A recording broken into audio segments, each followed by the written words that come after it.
Hi everybody. We are back for another English 102 lecture.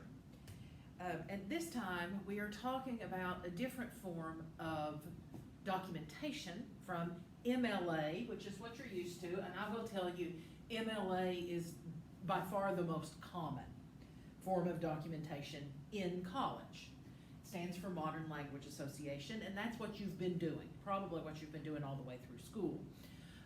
That's typically author's last name, first word of the works cited entry, and the page number.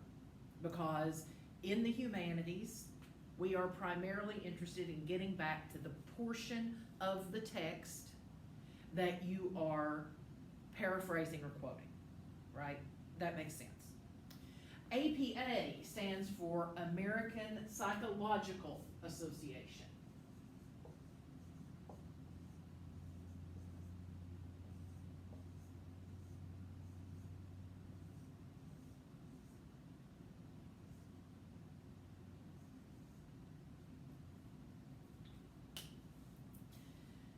It is primarily used in the social sciences. You'll see it used in the hard sciences occasionally, but it's far more likely in courses like psychology or sociology or economics, where a lot of social science research is used.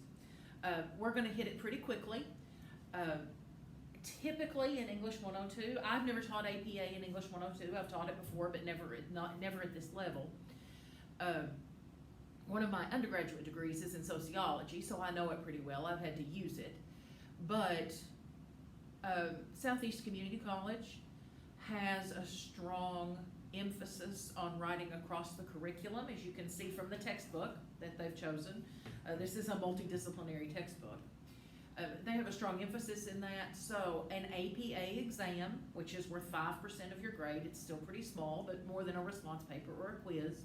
An APA exam is required, the same as your MLA exam that you had much earlier in the semester. This will be the same kind of exam as you took then, only over the conventions of APA style instead of MLA style. I will go ahead and tell you, while you need to know these things, at least in theory, and we do have to have the exam, I will not require you to write a paper using APA.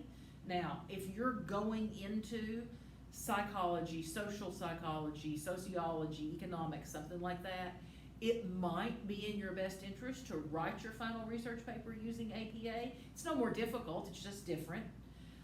So if that's going to be your field, you might as well go ahead and get used to it, because in your upper level courses in your field, you will have to know it.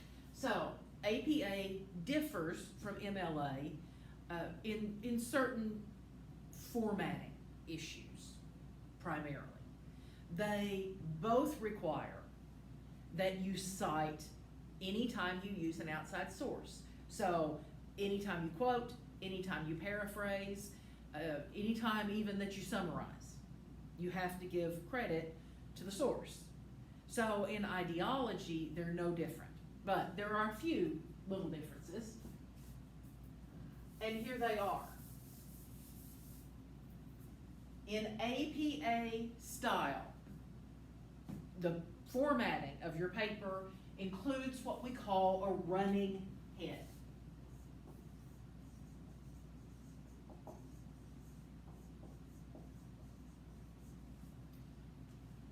What that means is that at the top of every page of your paper, you will include the title of your paper,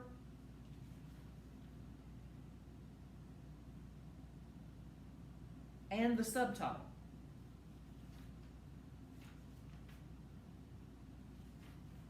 Yes.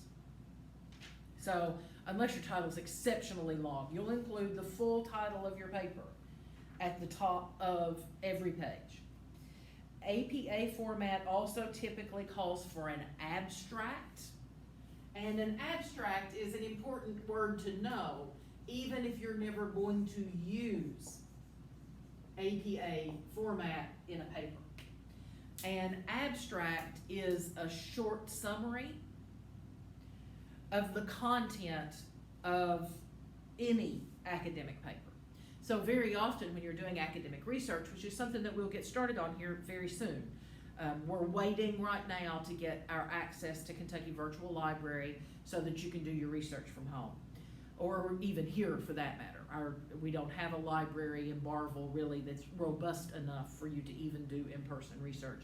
So we're waiting on admin to get us access to those databases.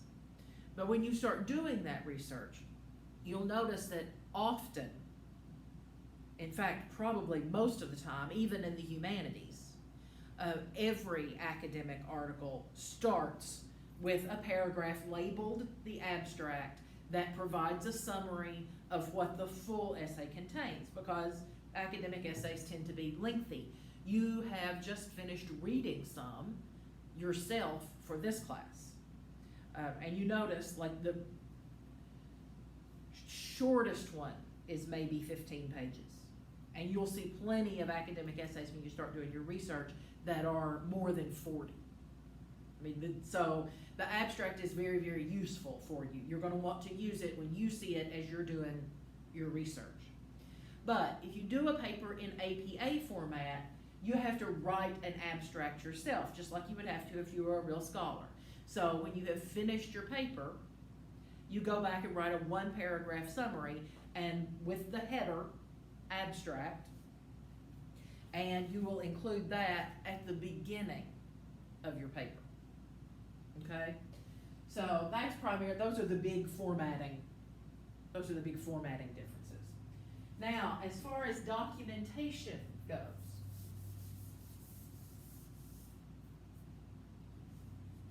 I've mentioned this to you before, that in MLA, we prioritize the page number because we want to get back to the specific text, because we're very interested in the words. In APA, where they do a lot of research and where the research is often changing, while science and technology, well, technology is a special case, but where the hard sciences have been around for so long, you will see deep sea changes and paradigm shifts in the hard sciences from time to time, but it's much less common than it is in the social sciences. In the social sciences, including education, as a matter of fact, in the social sciences, things are changing very rapidly all the time. So research from 2017 may at this point be completely discredited. You think about in education, we talk about learning styles, and we're still talking about learning styles, but actually the research was debunked a few years ago. There's no such thing as learning styles. They're not real. That's what current research is saying. So if I reference in a paper learning styles research from 2016, I'm behind the curve. And that's what the reader is looking for. So if you're doing social science research, it needs to be as current as you possibly can make it, unless you're critiquing it.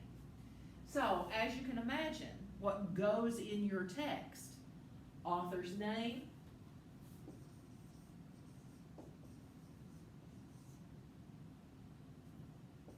date. See that? And if you have a direct quote, and only in the case of a direct quote, you will give page number.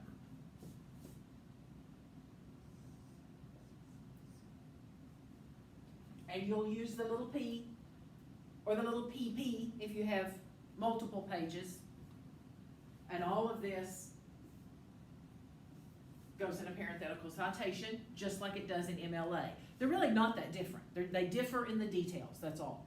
But the core ideology is exactly the same. This is the big difference, and the thing that in APA, if you omitted it, you would have omitted something really important. So that's the thing to lodge in your brain. APA uses the date. Now, any of this information that is given in the text, if you use the author's name, for instance, in this sentence, it doesn't have to appear here. Same thing with the date. If your sentence says something like, Walker Percy in his 1998 research on X. Then you don't need the date. You would only need the page number. And that's true in MLA as well. If you're already giving information in the text, you're unlikely. If you're already giving information in the text, it doesn't need to be in your parenthetical citation. And some of you have had that comment even already in returned papers. You don't need this because it's in the sentence. Is it always better to err on the side of safety? Yes, but it's better not to err at all. So if something is already in the text, you don't need to include it in the parenthetical citation as long as it's clear. But it's really unlikely that you would in MLA mention the page number in the text. You will often mention the author. In fact, I think MLA works better and is smoother when you do mention the author in the text, as opposed to having to drop that in parenthetical citation every sentence or two. But you would rarely mention page number in the text, because that may be something like a literary analysis.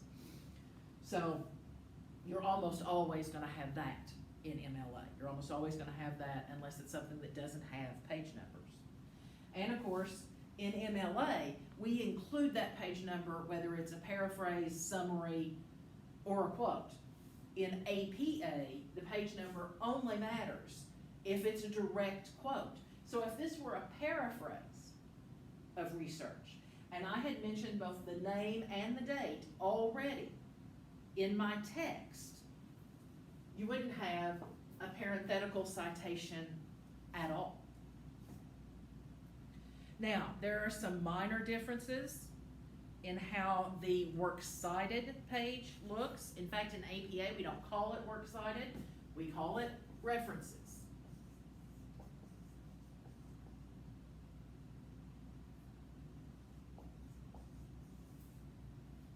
I may or may not have spelled that correctly. Words look different to me when they're that big. But anyway, your works cited page in APA is titled References, and you will never use an author's first name. Instead, you'll use their initials, which is what I do with my name. Most of you have noticed. So if you're quoting me, please don't. I've never done any meaningful research in my life. It would be Bentley, comma, CM instead of Bentley, comma, Christina, which is the way we would typically do it in MLA.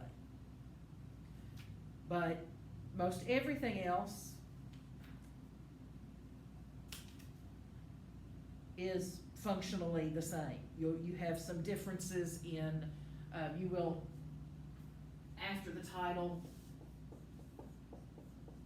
include the year. That's one difference. There are some differences in commas and periods and things like that, but we don't have to get into that because you're going to have to use a model. And that's the important thing to realize.